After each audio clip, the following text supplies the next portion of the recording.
সালাম আলাইকুম দুলা ভাই। ওয়ালাইকুম আসসালাম। না না ঠিক আছে।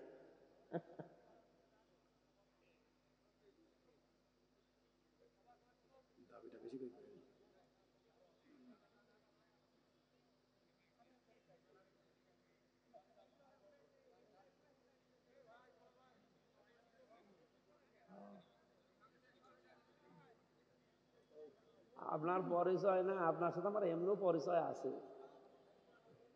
আমি আপনার বাড়িতে যাইছিলাম না রামসার কাজীপুরে, আমি 2 বার গিয়েছি।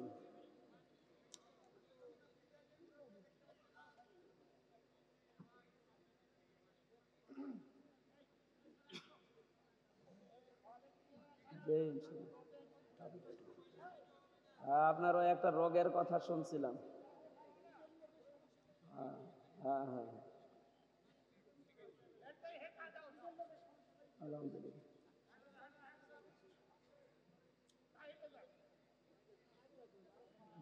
ঠিক আছে, ফি আমানিল্লাহ। আমি আলোচনায় আছি তো।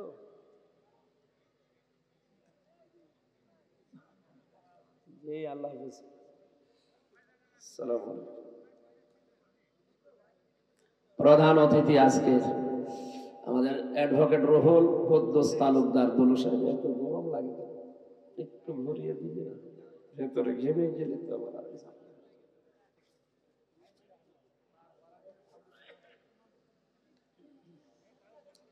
ওখানে থাক, একটু ভরিয়ে দেন। ফ্যান মনে হয় যে রওশনের সাথে জীবন যখন সব শেষে এইটুকু যদি বাতাস না আসে।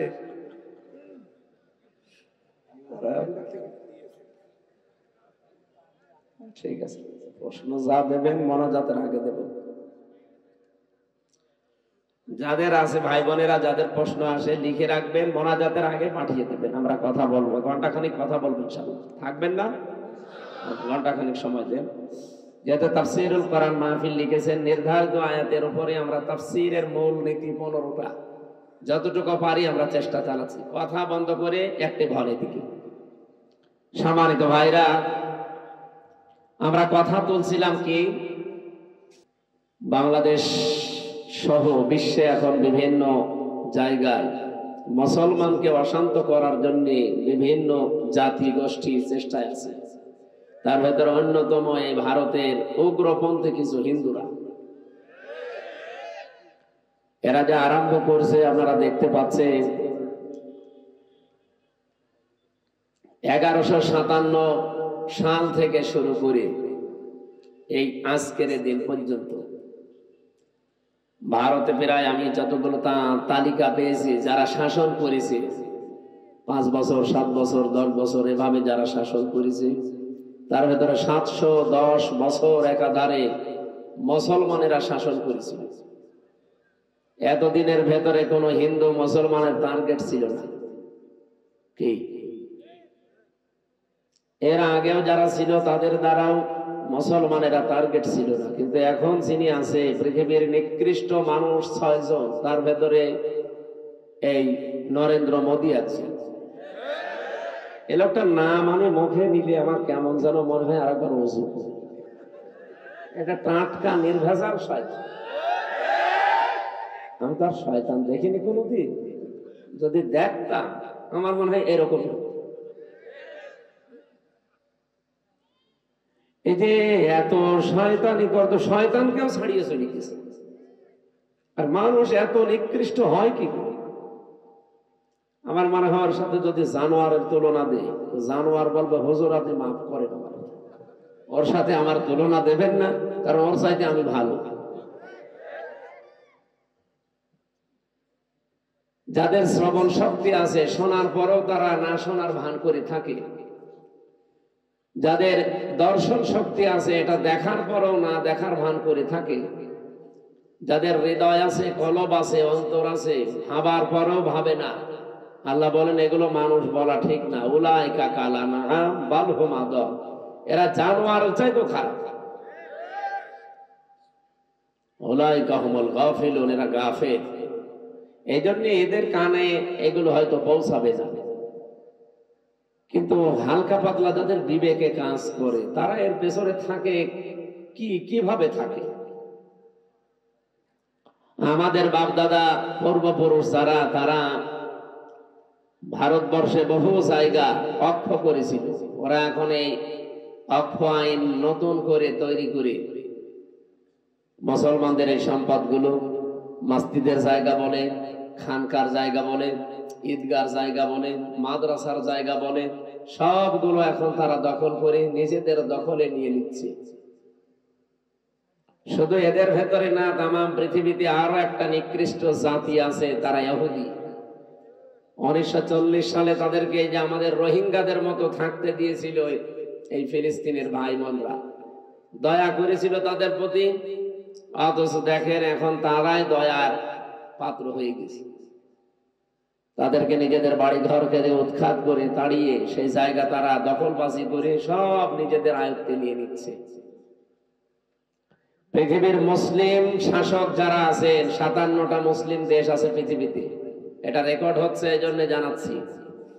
প্রত্যেকটা মুসলিম দেশের এখন উচিত তাদের ইমানের দাবি অনুযায়ী পৃথিবীর 2টা নিকৃষ্ট জাতি ইহুদি এবং মুশরিক, তাদের বিরুদ্ধে অন্তত সোচ্চার হওয়া। যার যেখানে যা আছে যতটুকু ওইটা নিয়ে দাঁড়িয়ে যাওয়া, মোকাবেলা করা, প্রতিরোধ করা, প্রতিবাদ করা। যদি না করে, যে বিশ্বের 210 কোটি মুসলমান যে রাষ্ট্রে আছে, এরা ইমানের দাবি অনুযায়ী হলেও যদি রাস্তায় নেমে আসে না, চেয়ারে থাকতে পারবেন না। এপ্রিলের 12 তারিখে হালকা আমরা বাংলাদেশে দেখিয়েছিলাম, এই কথা বুঝেন?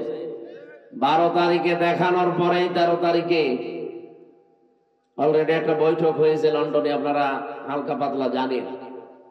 এর পরের দিন ট্রাম্পের সহকারী উপমন্ত্রী, বিশেষ করে এই সমস্ত এলাকাগুলো, এই সমস্ত দেশগুলো যার কন্ট্রোলে, সে বাংলাদেশে ইসলামপন্থী যারা আছে তাদের ভেতরে অন্যতম বাংলাদেশ জামাত ইসলামী, তাদের কেন্দ্রীয় আমিরকে ডাক দিয়ে কিছু কথা গোপনে হয়েছে, ওগুলো এখনো ফাঁস করা ঠিক না।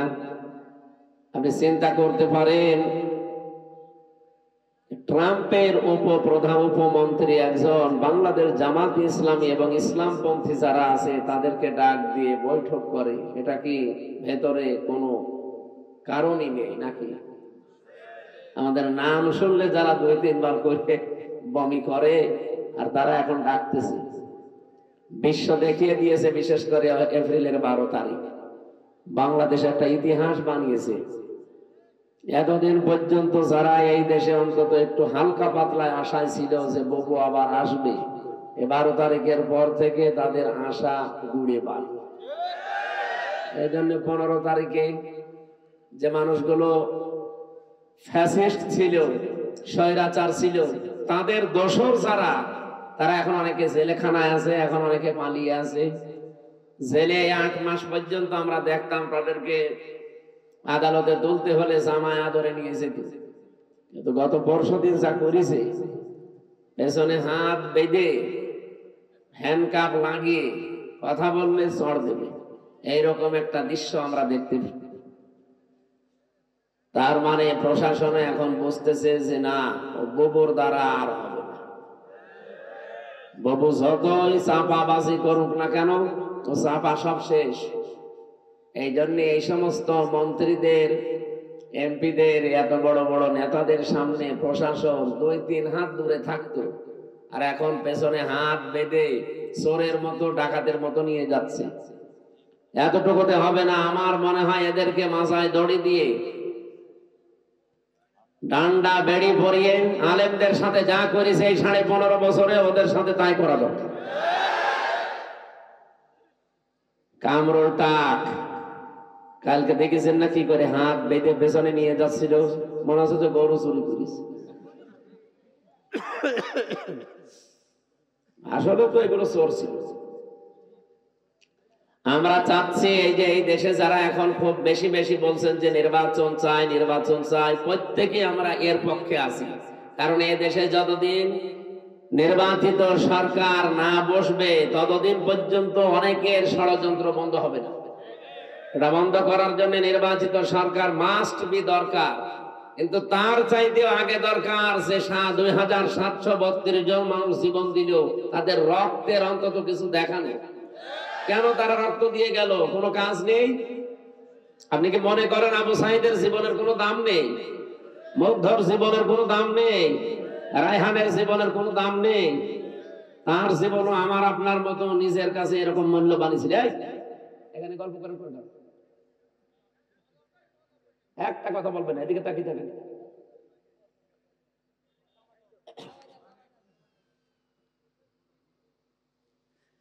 তারাও মূল্যবান ছিল, তাদের জীবনও তাদের কাছে আমাদের মতোই মূল্যবান ছিল।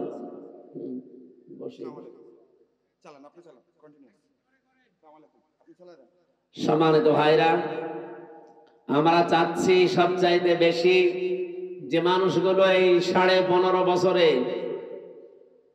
পৃথিবীর নিকৃষ্ট মানুষ যে 6 জনের নাম বললাম, তার ভেতরে আর একজন যিনি পালিয়েছে।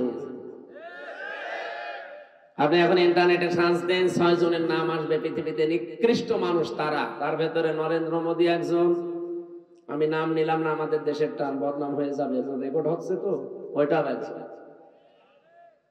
মানুষ এত খারাপ হতে পারে, এত নিচে নামতে পারে। কয়েকদিন আগে একটা ভিডিও ছেড়েছিল, হ্যাঁ দেশের মানুষ শুধু আমারই গালি দেয়, আমারই দোষ, আমি সব একা খেয়েছি, আর কেউ খায়নি। আমার ছোট বোন যে এত খাইলো, তারে কিছু বলে না। এরপরে শব্দ আর বলা যাচ্ছে, সবগুলো খালি খায় খায় পাঠিয়েছিল। কি করেছে দেশে? আমি কয়েকদিন আগে মালয়েশিয়া, সিঙ্গাপুর, থাইল্যান্ডের দেশগুলোতে ছিলাম। এই শয়তানরা অধিকাংশ গুলো ওই দেশগুলোতে পালিয়েছে, কিন্তু ওই সাহেব পাড়া বানিয়েছে, থাকে না। সেকেন্ড হোম যেখানে, সেখানে তালা লাগানো, থাকে হচ্ছে হোটেলে। যে হোটেলে উঠে দেখি নিচে 2 জন বসে চা খাচ্ছে। কি গো হুজুর, আমরা আগেই পালিয়েছি। পালালেন কেন?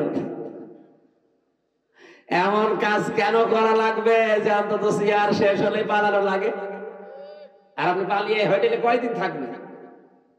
আপনার না 620টা বাড়ি, একটা বাড়িতেও তো থাকতে পারেন না।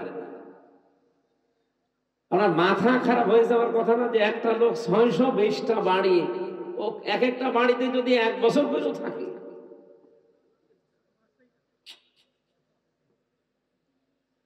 এই টাকাগুলো বাইরের দেশে পাচার না করি, এগুলো যদি বাংলাদেশে কর্মসংস্থান তৈরি করতে।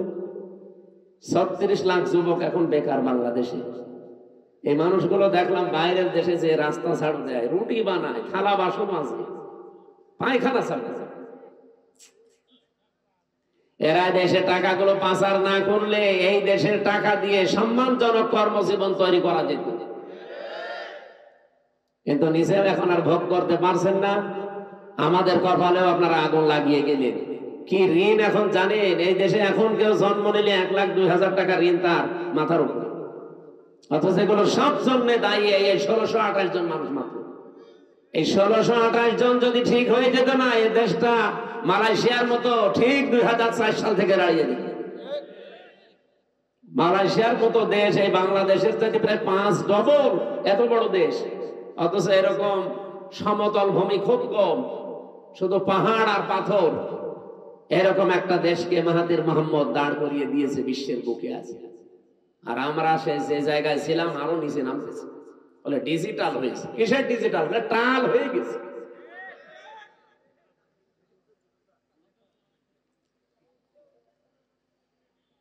যারা আমরা চাই নির্বাচন কালকে দিয়ে দেন, কিন্তু 1628 জনের একজনও চেয়ারে থাকা যাবে না। যারা জালেম ছিল, জালেমের দোসর ছিল, সবগুলো তাড়াতাড়ি নামিয়ে দেন, নতুন মানুষ ওখানে বসান। এই 15.5 বছরে যারা বৈষম্যের শিকার ছিল, এই মানুষগুলোকে নিয়ে সেখানে বসান। কালকে নির্বাচন দিয়ে দেন, কালকে সুষ্ঠু হবে। 1628 জন কারা? যারা এই 15.5 বছরে এই কাজ কারবার করেছিল। এই শুধু নাটোরের জেলার ডিসি গেছে কুষ্টিয়ায়, কুষ্টিয়ারটা এসেছে কুড়িগ্রাম, কুড়িগ্রামেরটা চট্টগ্রাম, এই পাল্টিয়েছে। এখনো পর্যন্ত জালেমদের যতগুলো বিচারপতি, জজ, সব তারাই আছে প্রায়। এগুলোকে আপনি মনে করেন যেগুলো মানুষ ছিল? এই কালকে একটা বিচারপতির ভিডিও দেখছিলাম, ও এখনো পর্যন্ত হাসিনার গুণগান গায়। ওর নাম হচ্ছে শেখ আহমেদ জমাদার। আমার মনে হয় ওরা যদি কুকুরও দেখে, কুকুরও ঘৃণা করে। পৃথিবীতে স্বৈরাচার যারা হয়ে যায় তাদের কয়েকটা ক্ষতি সামনের সম্ভাবনা দেখা দেয়। তার এক নম্বরে পৃথিবীর প্রত্যেকটা সৃষ্টির ভেতরে আল্লাহ একটা ঘৃণা তৈরি করে দেয় তার প্রতি। আপনি তামাম দুনিয়া এখন খোঁজ নিয়ে দেখেন, দুনিয়াতে যারা এখনো স্বৈরাচার আছে তাদের প্রতি শুধু আমরা না, পৃথিবীর যত সৃষ্টি আছে সবার ভেতরে ঘৃণা তৈরি করে দিয়েছে কে বলেন? দুই নম্বরে ওরা যখন মারা যাবে দুনিয়া থেকে, ওদের জীবনের কোন ভালো কাজ আল্লাহ কবুল করেনি, আর সর্বশেষ সে যদি ভালো হতেও চায় আল্লাহ সেই লাইন বন্ধ করে দেয়। আপনি ফেরাউনের দিকে তাকানো, কিন্তু শেষ কথা এটা বলেছিল, আন্নাহু লা ইলাহা ইল্লাল্লাযী আমানাত বিহি বানু ইসরাঈল ওয়া আনা মিনাল মুসলিমিন। আমি ঈমান আনলাম ওই আল্লাহর উপরে যার উপরে বনি ইসরাঈলরা ঈমান এনেছে, আমি তো মুসলমান। এরপরও ফেরেশতারা আমারে পানির ভেতরে চুবাই কেন?